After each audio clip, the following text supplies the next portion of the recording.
পুজো মানেই মিষ্টি মুখ, পুজো মানেই কিন্তু শুভ অনুষ্ঠান, তাই না? তো পুজো মানেই একটু পায়েস তো থাকবেই, তাই আজ আবারও একটা পায়েসের রেসিপি নিয়ে চলে আসলাম। আজ করছি সিমুইয়ের পায়েস, সেজন্য এদিকে দুধটাকে জাল দিতে বসিয়ে দিয়েছি, আর এদিকে একটুখানি আমুল স্প্রেটা বেশ সুন্দরভাবে গুলে রেখে দিলাম। দেখো দুধটা কিন্তু অনেকটাই জাল পড়ে গেছে। আর একদিকে আমি কড়াইয়ে একটু ঘি বসিয়ে দিচ্ছি, ঘিয়ের সঙ্গে দিয়ে দিচ্ছি তেজপাতা আর এই যে সিমুইটাকে বেশ সুন্দরভাবে ভেজে নেব, কারণ সিমুই যদি সাদা সাদা হয়ে থাকে তাহলে কিন্তু সিমুইয়ের একটা কাঁচা গন্ধ থাকবে, তার সঙ্গে সিমুইটা কিন্তু ভীষণ গ্যাদগেদে টাইপের হয়ে যায়।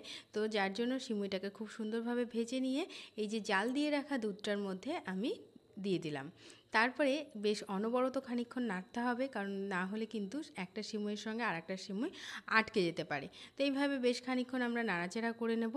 তারপরে যখন আমরা দেখব যে সিমুই বেশ অনেকটাই সেদ্ধ হয়ে এসেছে, অর্থাৎ মোটামুটি 60% বা 70% মতন আমাদের যখন দেখব আমরা সিমুইটা সেদ্ধ হয়ে গেছে, তখন আমরা এর মধ্যে কয়েকটা কিশমিশ দিয়ে দিচ্ছি।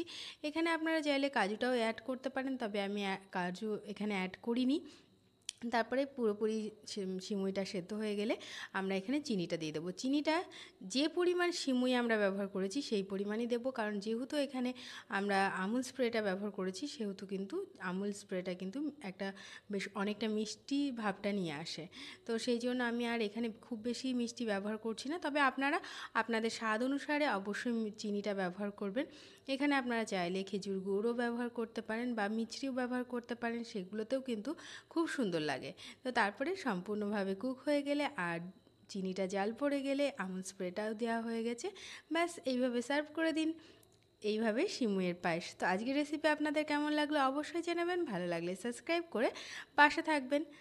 আজকের মতো এই পর্যন্তই, টাটা।